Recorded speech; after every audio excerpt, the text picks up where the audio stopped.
ব্রাজিলকে বলা হয় ফুটবলের আঁতুড়ঘর। প্রতি বছরই এখানে জন্ম নেয় তারকা মহাতারকারা। 2022 কাতার বিশ্বকাপে সবচেয়ে শক্তিশালী স্কোয়াড নিয়েও ব্যর্থ হয়েছে ব্রাজিল।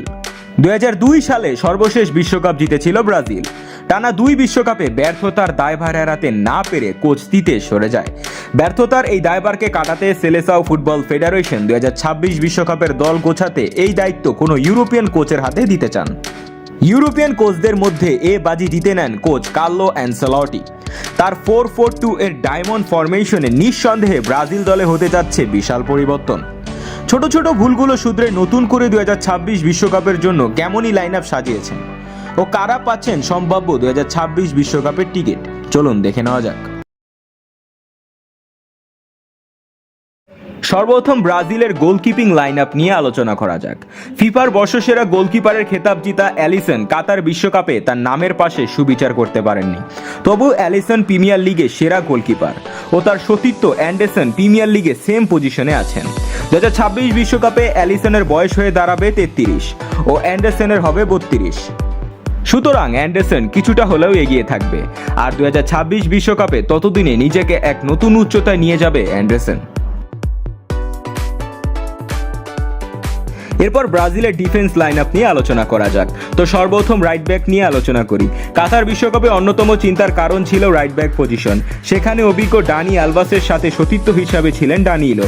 কিন্তু 2026 বিশ্বকাপে ডানি আলভাসের বয়স হবে 44 ও ডানিলোর হবে 34, যা দ্রুতগতির ফুটবলের সাথে বড্ড বেমানান।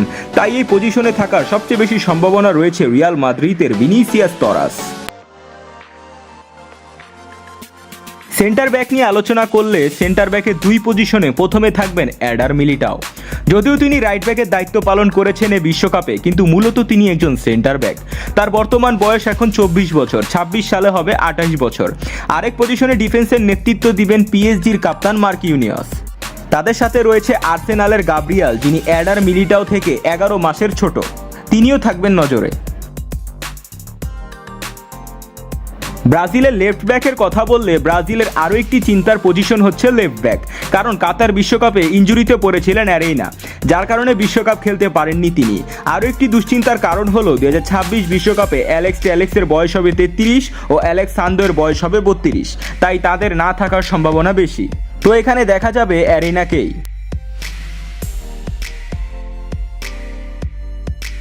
ব্রাজিলের মিডফিল্ডে আসতে পারে আরও বড় চমক, কারণ Casemiro, Bruno Guimaraes, Lucas Paqueta, ফেডরাও আরও ভয়ঙ্কর হয়ে ফিরবেন।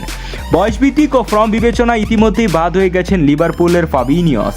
তবে ফ্রেডকে নিয়ে একটু নজর রয়েছে ক্লাবের, কারণ ফ্রেডকে নিয়ে ইতি থেকে অনেক সমালোচনা করতে হয়েছিল। নতুন চমকের কথা বললে অ্যান্ড্রে হতে পারে ব্রাজিলের মিডফিল্ডে অন্যতম ভরসার প্রতীক।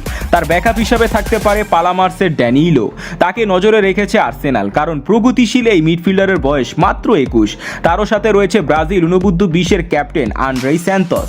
তাকে বর্তমানে চেলসি কিনে নিয়েছে, তাকেও দেখা হতে পারে। তারও সাথে আসতে পারে অ্যান্ড্রেস পেরেইরা। উলহামের হয়ে অসাধারণ পারফরমেন্স করছেন তিনি। অ্যাটাকিং মিডফিল্ডার হিসাবে পাকুয়েতাকে উঠাতে পারে। সবকিছু ঠিক থাকলে ব্রাজিল শক্তিশালী মিডফিল্ড লাইন আপ নিয়ে মাঠে নামছেন। এবার ব্রাজিলের অ্যাটাকিং লাইন আপ নিয়ে কথা বলা যাক। ব্রাজিল সুপারস্টার নেইমার 31 বছর বয়সে পা দিয়েছেন। 26 বিশ্বকাপে তার বয়স হয়ে দাঁড়াবে 34-এরও বেশি। এই বয়সে এসে নেইমার বিশ্বকাপ খেলবে কিনা তা নিয়ে রয়েছে ধোঁয়াশা। এছাড়াও আক্রমণ ভাগে এত বেশি বয়সে ব্রাজিল প্লেয়াররা খুব কমই বিশ্বকাপ খেলেছে। রাইট উইঙ্গারে কাতারে অ্যান্থনিও ও রাফিনা দুজনই হতাশ করেছে ব্রাজিলকে। ওদিকে অ্যাটাকিং মিডফিল্ডারে খেলে রদ্রিগো নিজেকে প্রমাণ করেছেন। পরবর্তী বিশ্বকাপে রাইট উইঙ্গারের দায়িত্ব সামলাবেন তিনি। তারই বিকল্প হিসাবে থাকবেন রাফিনা ও অ্যান্থনি। লেফট উইঙ্গারে ভিনিসিয়াস জুনিয়রের জায়গা পাকা। যদিও ইনজুরির সমস্যা হয়, তাহলে তার জায়গায় দেখা যাবে আর্সেনালের মার্তিনেল্লিকে। তিনিও নিজেকে প্রমাণ দিয়েছেন। সেন্টার ফরওয়ার্ড হিসাবে থাকবেন খুব সম্ভবত পেড্রো। তবে নতুনদের মধ্যে থাকবেন এনরিক ও রোক। এদের বাদ দিয়ে সবার আগে থাকতে পারে রিচার্লিসন। তো বন্ধুরা, নতুন কোচ ও নতুন খেলোয়াড় নিয়ে কি ব্রাজিল 20 বছরের আক্ষেপ কাটাতে পারবে? এবং কেমনই হলো 2026 ওয়ার্ল্ড কাপ স্কোয়াড? কমেন্টে জানান।